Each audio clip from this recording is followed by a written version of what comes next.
Olá, muito boa tarde. Decorre nestes dias o Oitavário de Oração pela Unidade dos Cristãos, um projeto que reúne as igrejas cristãs em torno de iniciativas comuns, dando relevo ao ecumenismo, questão que ganhou particular impulso na Igreja Católica com a realização do Concílio Vaticano II. Uma problemática que merecerá agora a análise de convidados do programa Eclésia, o professor José Eduardo Borges de Pinho. Cumprimento, muito boa tarde.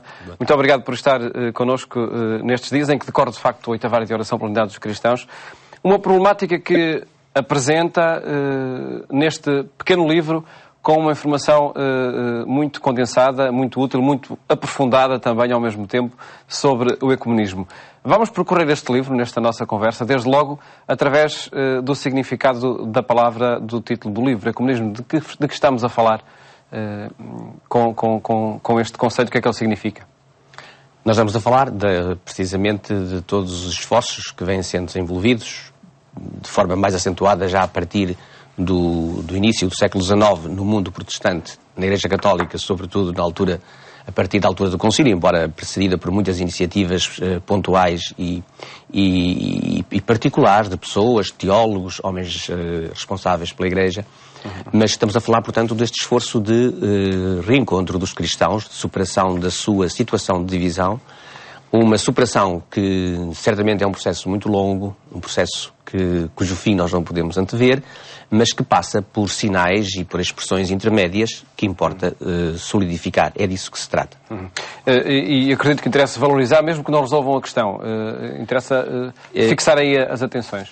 Sem dúvida, eu creio que um dos problemas que nós às vezes encontramos quando falamos de ecumenismo, desta tarefa ecuménica, da busca da unidade dos cristãos em fidelidade ao Evangelho de Jesus, nós muitas vezes somos apressados demais.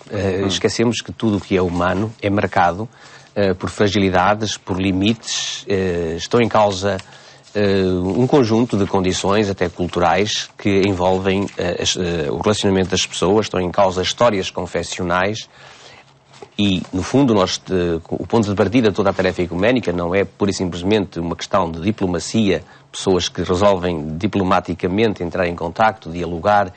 É uma questão de fidelidade a Deus e ao seu Espírito e ao Evangelho de Jesus, mas exatamente por isso mesmo assentamos, os cristãos têm a certeza de que isso só é possível precisamente pela abertura aos dons de Deus, à graça de Deus, à ação do Espírito. E veremos de que forma é que esse percurso foi sendo feito, que é um percurso diferente do diálogo interreligioso.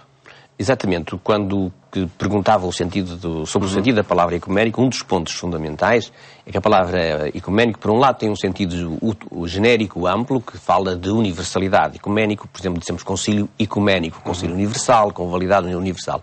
Mas há nos últimos anos uma utilização da palavra ecuménico, ou ecuménica, que não é, digamos, totalmente errada, porque a palavra tem que ver com oikumene, do grego, relacionada com toda a terra, há um uso que não é totalmente preciso, porque em que se envolve na palavra ecuménico também o diálogo interreligioso.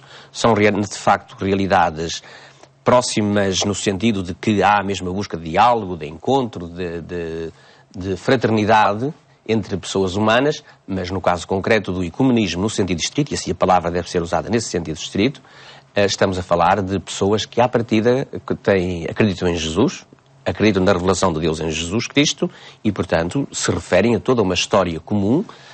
Não é apenas a fé em Deus que os une, como é o caso das religiões, e aí também há já uma certa diversidade, às vezes, de posições, mas é a partir do acontecimento do Evangelho de Jesus, da revelação, e de tudo o que, a partir daí, marcou a história do cristianismo. O diálogo interreligioso é muito mais vasto e muito mais abrangente. Sem dúvida, mais abrangente, mais vasto, mais complexo. Tem realidades mais distintas. Exatamente. Exatamente. O diálogo interreligioso leva-nos desde o diálogo com o islamismo ao diálogo com o budismo, que são realidades completamente diferentes.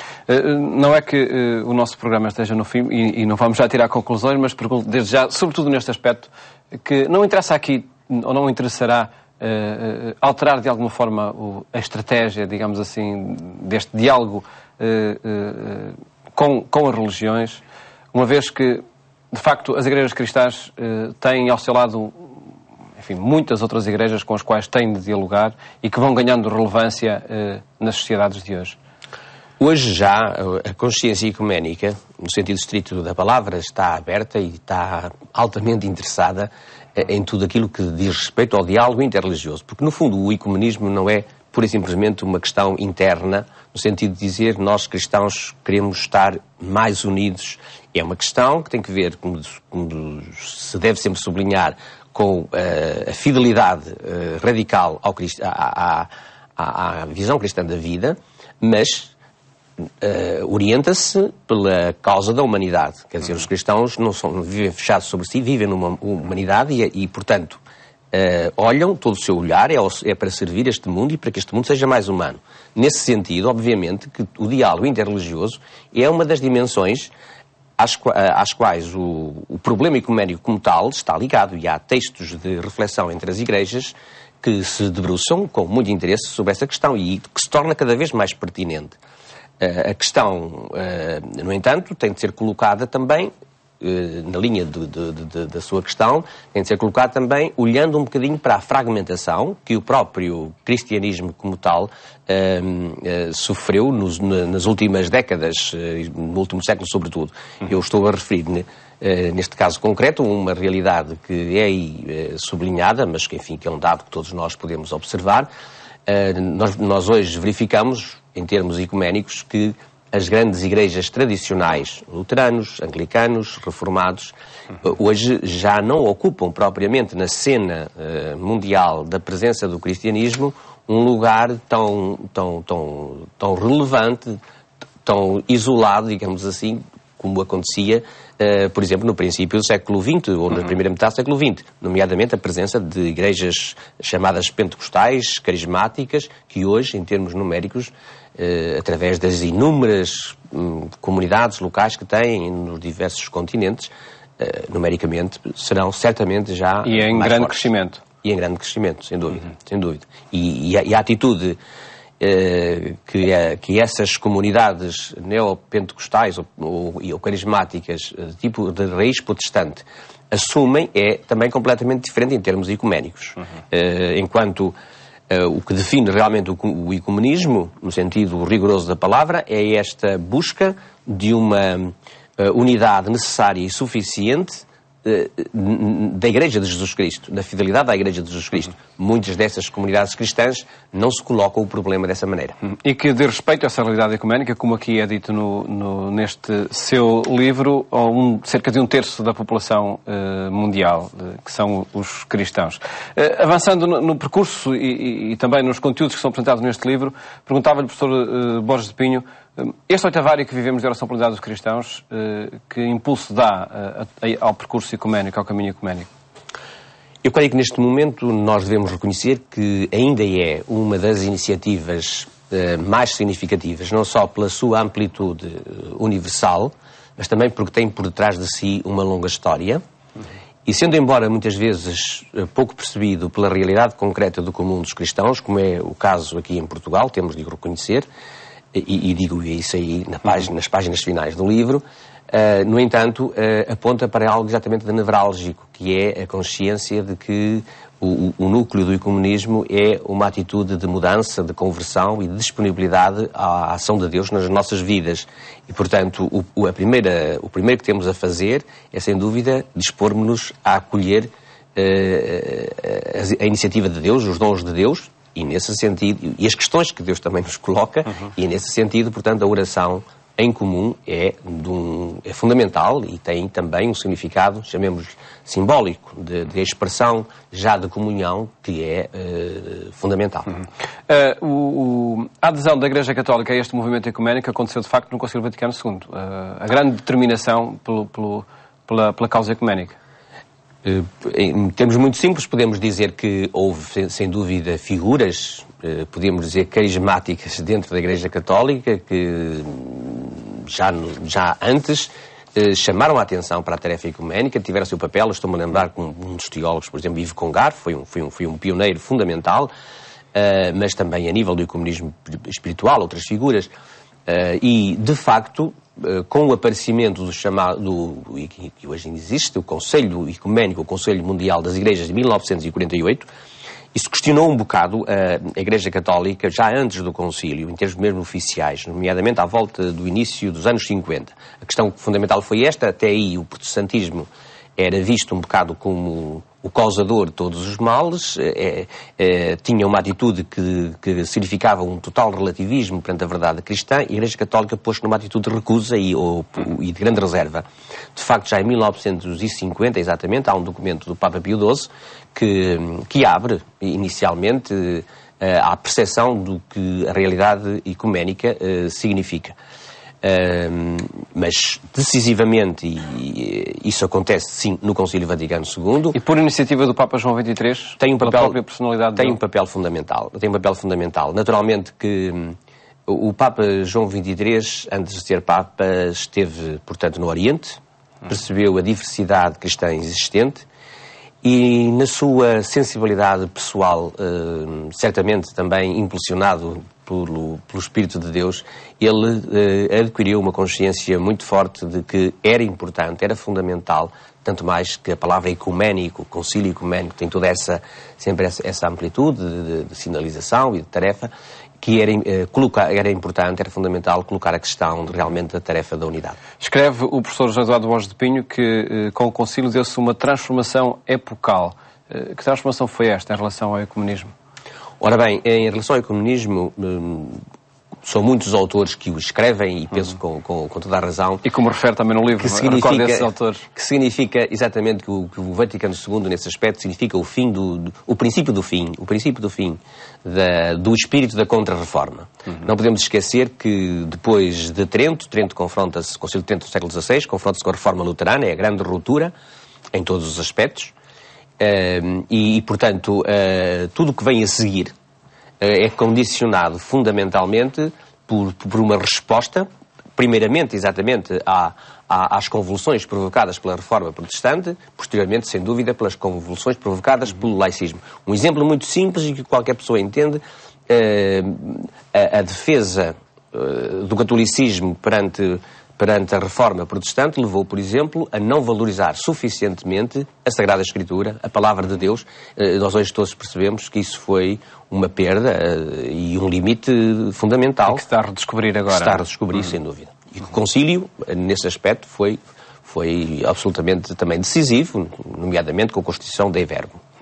Assinalar os 50 anos do Concílio Vaticano II é recordar essa determinação ecuménica também, até pela colagem de muitas datas do concílio ao movimento ecuménico, ao oitavário, por exemplo. Sim, sobretudo, creio que é importante perceber duas coisas. Por um lado, que no próprio processo conciliar, que durou 3 anos, mas foram 5 já nas fases preparatórias, que a presença da questão ecuménica ajudou a colocar determinadas questões, a abrir horizontes, a refletir muitos textos já sob novas perspectivas. Depois, houve documentos expressos onde isso, e afirmações expressas, onde a problemática ecuménica é, por assim dizer, uma bússola que conduz a uma reflexão e uma atitude perante a realidade do mundo,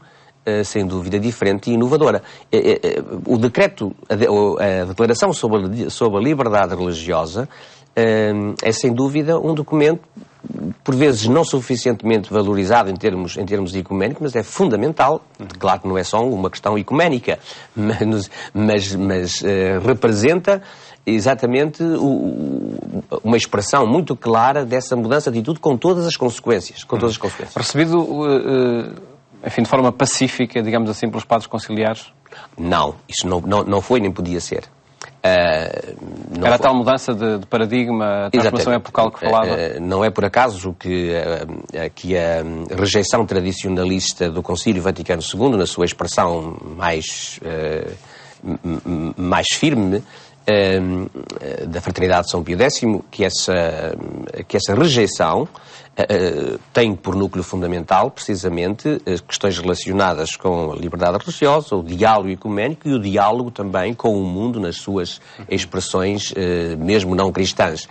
O núcleo é esse, pode depois expressar-se em questões litúrgicas, mas isso é apenas, digamos assim, uma dimensão, não diria secundária, mas visível, não muito relevante, mais visível, assim, essa. Do verdadeiro problema. Das questões de diálogo entre o catolicismo e as outras religiões cristãs, há o diálogo doutrinal que vai acontecendo com documentos de referência que aproximam mais as igrejas, e recordo esse documento de convergência sobre o batismo, Eucaristia e Ministério, e depois aquela declaração católico-luterana sobre a doutrina da justificação. São documentos fundamentais para o diálogo doutrinal. O diálogo eclesial, o diálogo das estruturas das igrejas, esse conheceu também etapas de aproximação como estas doutrinais? Esse diálogo doutrinal que aí refiro é já uma expressão, chamemos-lhe institucional, de relacionamento entre as igrejas, porque todos eles são o fruto de trabalho de comissões mistas, nas quais participam bispos e teólogos, quer da Igreja Católica, quer das outras igrejas e comunidades eclesiais. São, portanto, pessoas oficialmente mandatadas. Não são textos mas são textos oficiais, mas são textos elaborados por pessoas oficialmente mandatadas.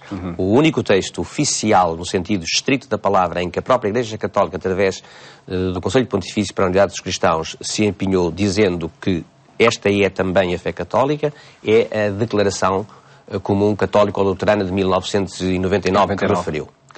Exatamente. Em todo caso, a questão ecuménica e o diálogo ecuménico conhece mais dificuldades quando em causa se discute o papel do primado do Papa, o papel da organização das dioceses, o relevo dos bispos nas dioceses. Aí é que existe uma maior divergência? Então, enquanto pontos doutrinais, sim. Simplesmente nós devemos, em termos de análise e de perspectiva do caminhar ecuménico, creio que devemos, de certa forma, relativizar um pouco o significado que o diálogo teológico ocupa. O diálogo teológico é fundamental porque está em causa a questão da verdade e está em causa também a questão da forma de configuração autêntica da Igreja de Jesus Cristo. Mas o caminhar ecuménico avança, caminha por diversas estradas, se quisermos assim. Pelos encontros cotidianos, pelas famílias interconfessionais, por aquilo que as comunidades locais também efetuam, pelos gestos simbólicos, quer dizer, o Papa João Paulo II contribuiu certamente para a tarefa ecuménica de várias maneiras. A encíclica Utunum Sint é uma obra fundamental, é uma encíclica realmente magistral em termos ecuménicos e exatamente no contexto da recepção do Concílio, mas o Papa João Paulo II fez provavelmente muito mais através de gestos como ele teve, de pedir perdão, enfim, por culpas e responsabilidades que nós católicos também tivemos e pelos encontros que ele próprio promoveu. E sobre a questão do papel do sucessor de Pedro, é curioso, e recordam aqui o professor Borges de Pinho, aquilo que disse o Papa Bento XVI, na altura Cardeal Ratzinger, sobre o que era o papel do sucessor de Pedro no século I, como referência para agora o diálogo com outras igrejas, nomeadamente as orientais. Sim, voltando um bocadinho atrás, sem dúvida que... Estas questões são muito complexas mas podem apresentar-se de forma relativamente simples. Sem dúvida que, quer no Ministério de Pedro, quer, por exemplo, a questão de Maria, do lugar de Maria no catolicismo, são questões, digamos, nucleares, onde convergem e se concentram uma série de problemas. Quanto à questão do primado, sem dúvida que é o problema, por exemplo, principal, nomeadamente no diálogo com os cristãos ortodoxos. O que o então teólogo Ratzinger disse foi que realmente a vivência no primeiro milénio foi uma vivência da unidade da Igreja totalmente diferente daquela que nós hoje experimentamos. Porquê? Porque, sem dúvida, que as comunicações, a própria relação de forças sociais e políticas era completamente diferente. Mas o que ele diz é que nesse primeiro milénio, no primeiro milénio da história do cristianismo, nós estivemos unidos, mesmo não vivendo todas as estruturas de unidade possíveis que, entretanto, o tempo também favoreceu e ajudou a construir. Nesse sentido, reler o presente à luz desse passado, não com a ideia de se voltar ao passado, porque não é possível nem é desejável, mas reler o segundo milénio, tendo em conta a história do primeiro milénio, é uma perspectiva hermenêutica fundamental, é um horizonte de compreensão que nos pode ajudar a pensar muito concretamente que o primado do Bispo de Roma se pode exercer de várias maneiras, em diversos registros, não é apenas na forma que nós hoje conhecemos. E a história do primeiro milénio pode, de facto, ajudar. Professor Borges de Pinho, muito pouco tempo por uma questão muito vasta, acredito. O que é o ecumenismo de consensos, que fala também no livro, e de que forma é que a receptividade deste diálogo ecuménico vai acontecendo nas comunidades em concreto? Quando falamos de ecumenismo de consenso, estamos a referir-nos exatamente ao consenso doutrinal. Portanto, a busca de